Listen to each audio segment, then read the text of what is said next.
Bismillahirrahmanirrahim. Assalamualaikum warahmatullahi wabarakatuh dan salam sejahtera. Di kesempatan yang penuh bermakna ini, saya mewakili Kelab PTD ingin mengucapkan Selamat Hari Raya Aidilfitri, maaf zahir dan batin kepada semua yang hadir. Dalam suasana Syawal yang mulia ini juga, kita turut merakamkan setinggi-tinggi penghargaan dan terima kasih kepada Puan Zamilah dan Puan Kamariah atas segala jasa, dedikasi dan komitmen yang telah diberikan sepanjang tempoh perkhidmatan. Segala bakti yang ditinggalkan akan pasti terus dikenang dan menjadi inspirasi kepada kami semua. Semoga persaraan ini membuka lembaran baru yang penuh ketenangan, kebahagiaan dan keberkatan di samping insan yang tersayang. Akhir kata, selamat maju jaya dan selamat menikmati hari-hari indah selepas bersara. Sekian, terima kasih. Resah hatiku merinduimu, terbayang-bayang anggun senyum dan tawamu. Baru semalam rasanya bagai setahun, pemergianmu tak tertanggung.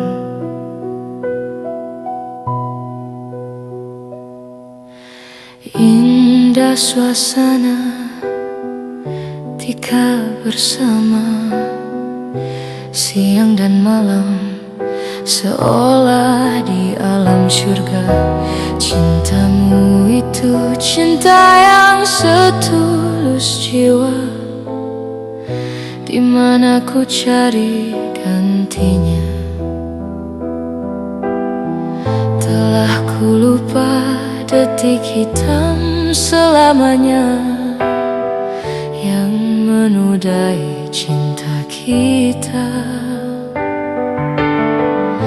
Tidak terdaya menahan takdirnya, engkau abadi di dalam dada.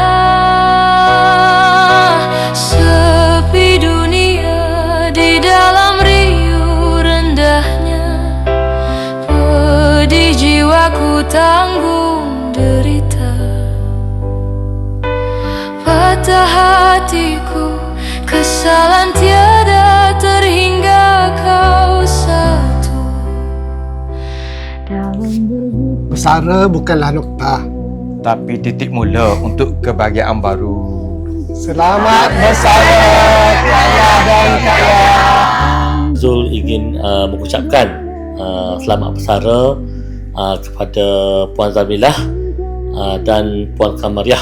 Semoga Puan Zamilah dan Puan Kamariah sentiasa berada dalam pemeliharaan Allah Subhanahu Wa Taala dan bahagialah bersama keluarga lah.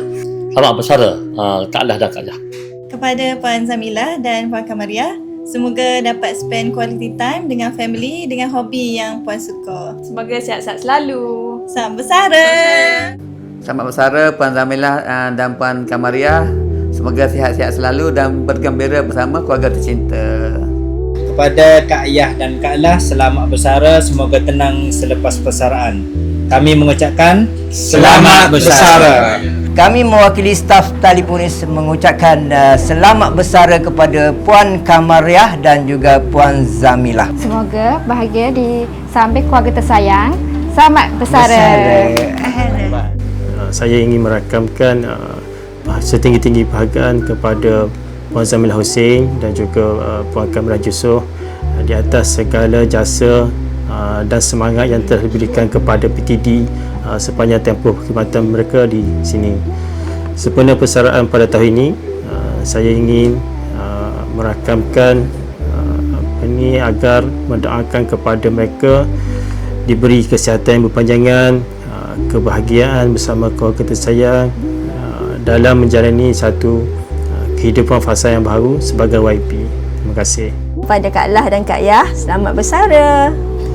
Semoga dipanjangkan umur dengan kebaikan, dilimpah ruahkan dengan rezeki yang berkat selalu, insya-Allah. InsyaAllah, kita jumpa lagi. Bye. Saya bersama rakan-rakan saya daripada seksyen teknikal ingin mengucapkan kepada Kak Lah dan Kak Yah selamat bersara. Terima kasih atas segala bakti. Semoga di hari-hari akan datang Kak Yah dan Kak Lah sentiasa ceria dan berjaya selalu. Selamat bersara. Selamat bersara Kak Lah, Kak Yah. Selamat bersara Tak jadi gitu. Assalamualaikum Puan Zamilah dan Puan Kamariah. Kami ingin mengucapkan selamat bersara. Semoga sihat selalu. We love you. Bye.